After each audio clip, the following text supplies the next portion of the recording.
what if that isolation that you're in is actually meant to refine you? Y'all, you know the time it is. Welcome to the Leah B Show. I love you, and God loves you more. Wake up, step in the light. Dreams take flight, and we rise on sight. Truth and grace in every flow. Heart on fire, that's the Leah B Show.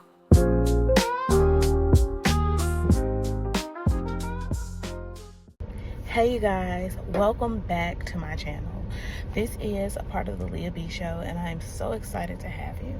And some of the things that we will be talking about this week is refining during the isolation period. And a lot of people don't understand what that feel like, what that may be like. And these are some gems and tips that I've went through as I have gone through the isolation and refinement seasons, even up until now, because it's not something that just, happens one time and you're done.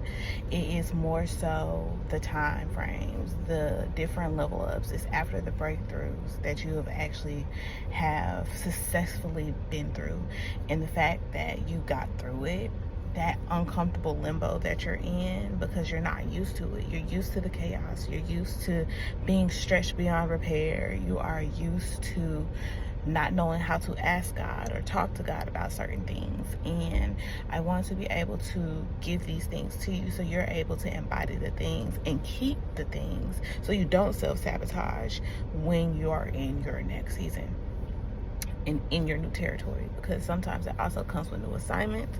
You've done the homework, you've passed the bigger test, and guess what? It's time for more. As long as you're on this earth, you're going to expand and be at more, and I want you guys to be prepared for it. I want you guys to embody that. I want you guys to be able to at least have an idea of how to walk through that. And during my experience, I would say it was different. I know this past one has been pretty uncomfortable, but good uncomfortable. It's more of a stretching. You know how you learn a new instrument or get into a sport that you've never played before, or you enter a city and you don't know where anything is, or you move into a new apartment or house and you're trying to figure out where everything is, how you want it to go, setting your intentions on it.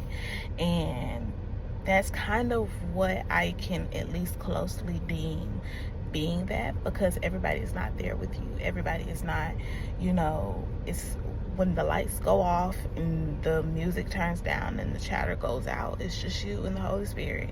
Sometimes God is off seeing how you are going to handle this, and you may not have access to your close confidants and whatnot, and now you're left with some alone time to be able to sit in that and be able to embody what just happened, because congratulations, you did it. And I want you guys to be able to really hone in and figure out what's happening, what's going on, what am I experiencing, what is this really breeding and bringing into the situations that I'm currently in. And when it's isolation, that's usually when you get to see the different shadow work that you have done and that you need to be done.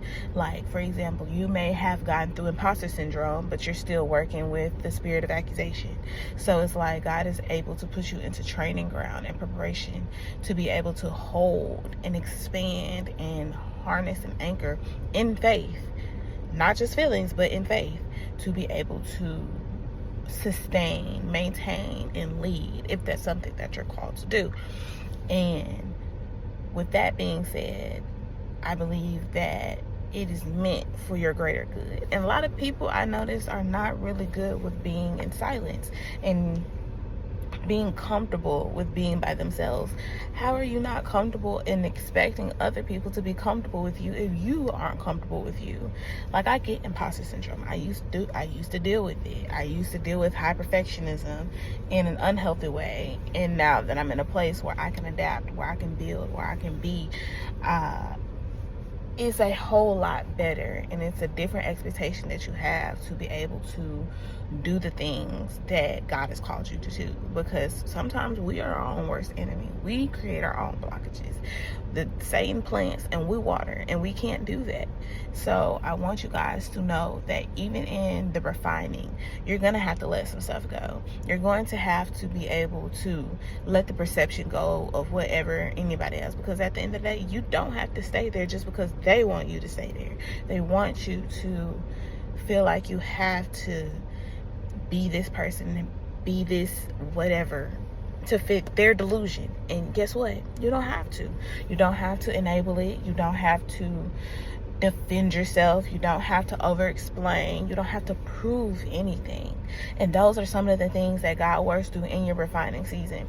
Now, depending on what type of work you do intentionally, you will get tested in a season after that to show how far you've come. And that's how, at least for my pattern, it's been. Whatever I intentionally work on in that refining isolation, I then go through a season of reaping the benefits, and also like still gaining lesson, and still being able to go through life and be through life humanistically and spiritually. But the thing is, we rooted ourselves spiritually first. That is a part of the isolation season. And with that being said, I want you guys to embody this. It's not as bad as you think it is. It's those monsters in your mind that are telling you that this is that, and it's really not. Like, it's really not that bad. When you are able to practice sitting for a while, even if you're in the car, even if you are in the shower, turn the noise off, block it out, take it out, be able to sit in silence, be able to hear the still voice, be able to embody and breathe in the things that you want, exhale the things that you don't. Be able to work on the things that you are wanting to take with you. So it's not like you have to wait till a moment happens and then just hope and pray that it's gonna pop up.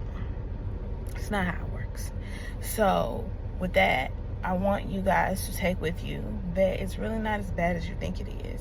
Being in a refinement season in your isolation, that's for you to root you, not you root with other people. This is for you and your foundation within yourself, within your Christ-like self. That is for you to embody and shape and mold and work closely and intimately with God. That is it. But you have to keep breathing closer, get closer, be closer, have those things so you'll be able to really operate how you want to.